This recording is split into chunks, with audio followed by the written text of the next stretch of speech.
May I have your name? Nancy West, And you are working for? AlFresco Gardens. I'm the creator, director, designer of AlFresco Gardens. What is your organization about? AlFresco Gardens is a low-cost outdoor living concept to help end homelessness. It's like a community, outdoor living community. Tell me more about the organization. Well, it's designed initially to help the people that can't seem to be helped.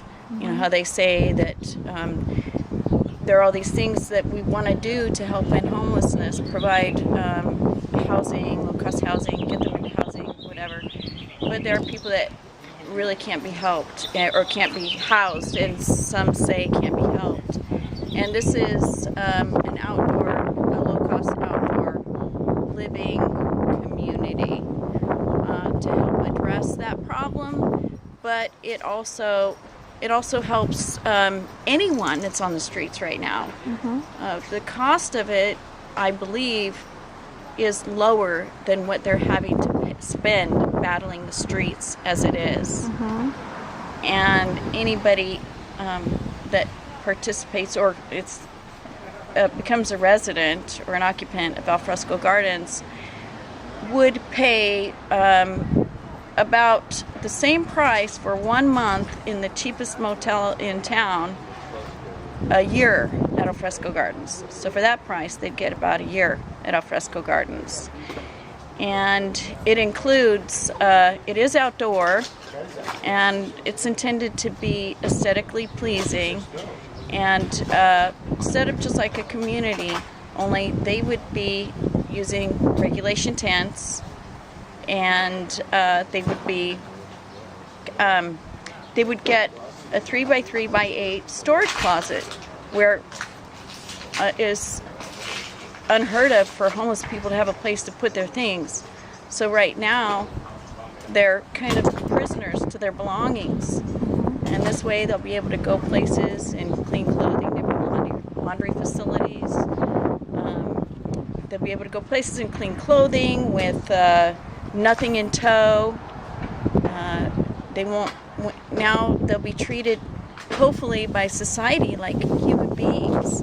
And this, I believe, it's a ground up process. First address the thing that breaks them, which is the cost of living. You can't fix what's broken without fixing what's breaking it. So we address the cost of living first, and that is therapy in of itself.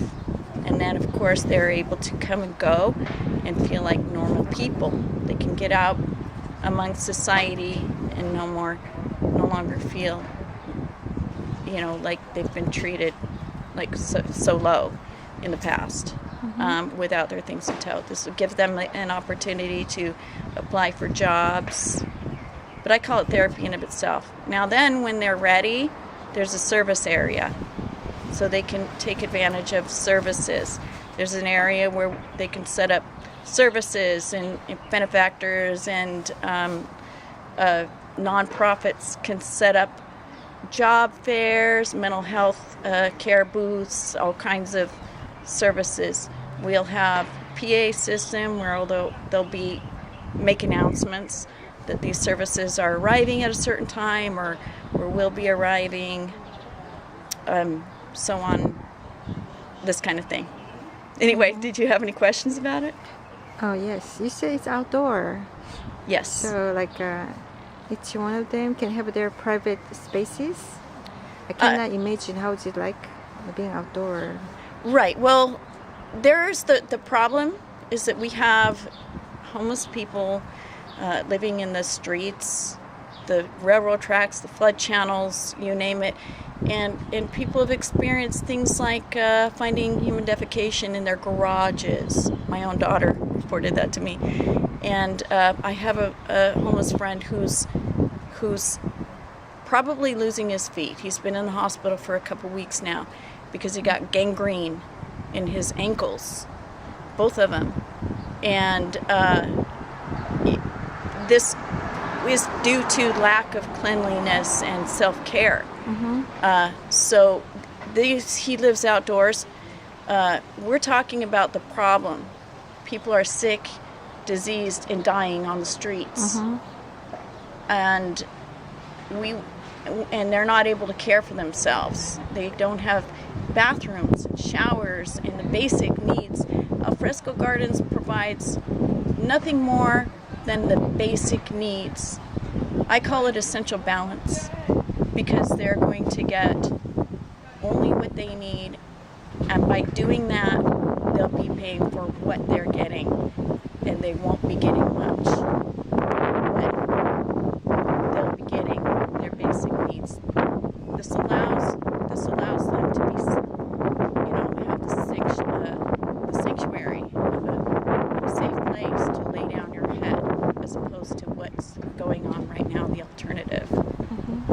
That's what it's for. It's also initially intended for those people that they say can't be helped.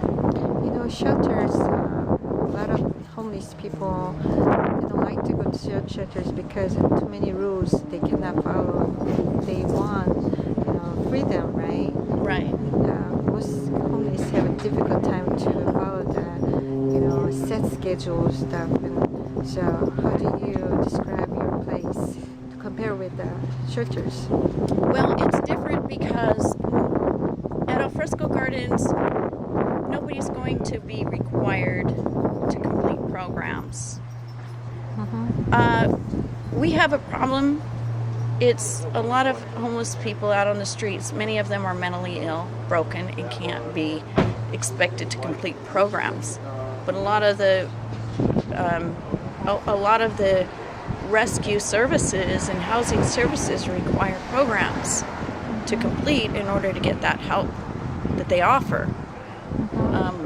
I can't even be expected to complete a program, so someone that's broken, how are they going to? So that's why I call it the ground up procedure. Again, we start from the bottom, fix what breaks them, the cost of living. Allow them, this is a healing and therapy in of itself. Allow them to move up naturally and become members of society. If they don't, that's because they can't.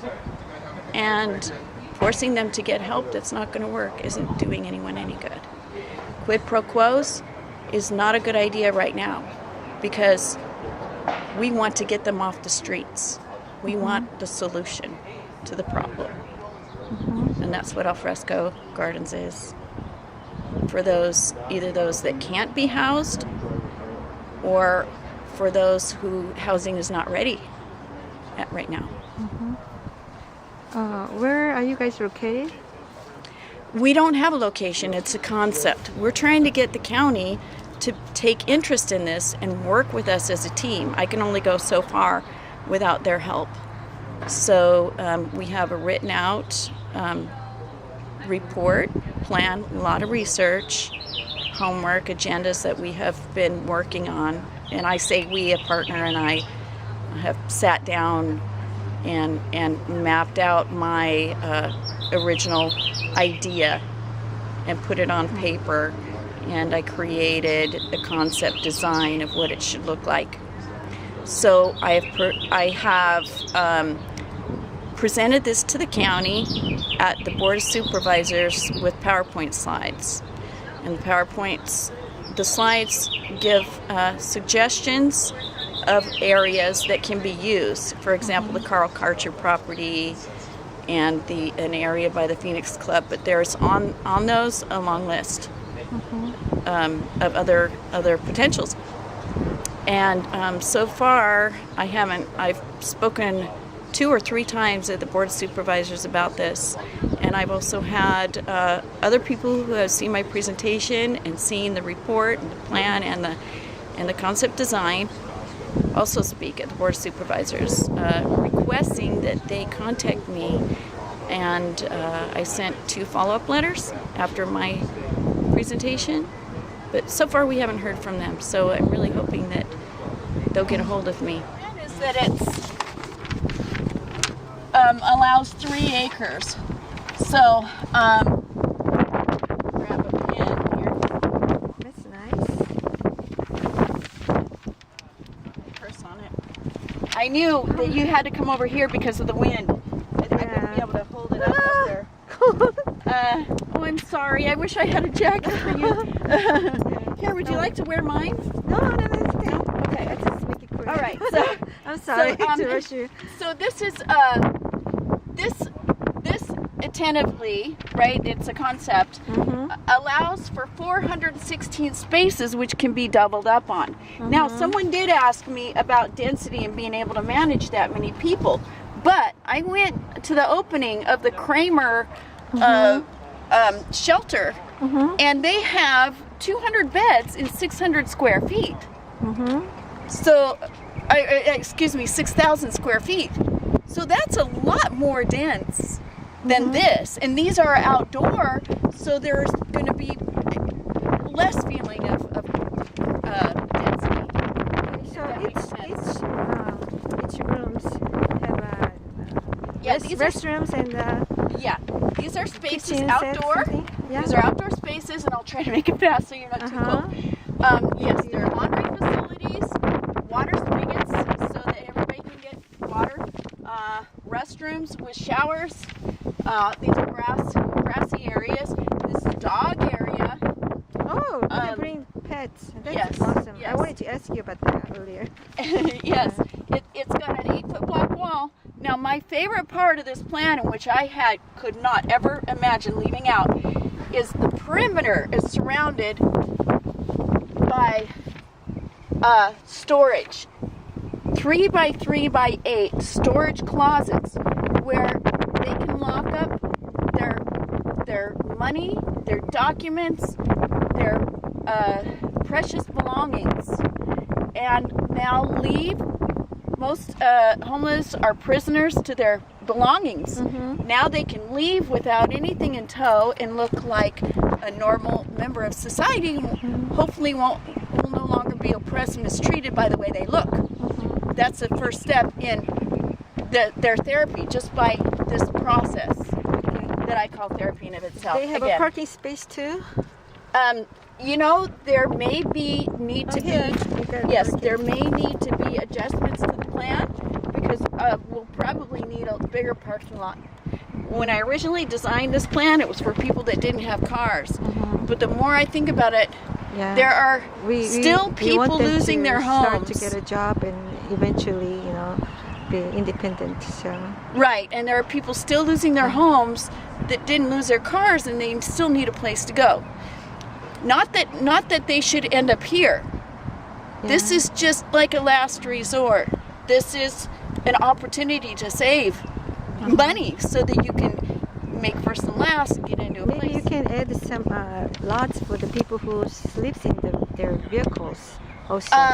Because they're not allowed to sleep in their vehicles outside. Right, I understand that, but that's been addressed, but that's not part of AlFresco Gardens. I love that idea. I would support a parking lot for people, but yeah, I want to do AlFresco Gardens and do it really, really well. Okay, so it sounds good.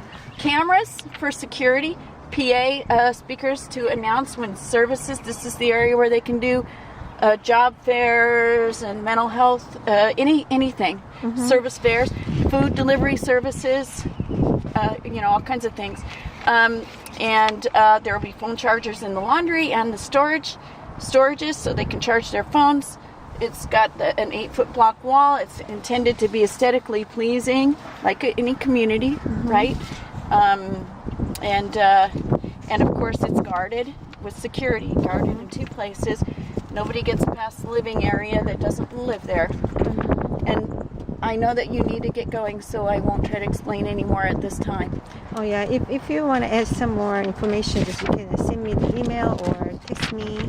So you got my number there on the card. Okay. Okay, so sounds good. You can have that. So where did you learn to draw this thing?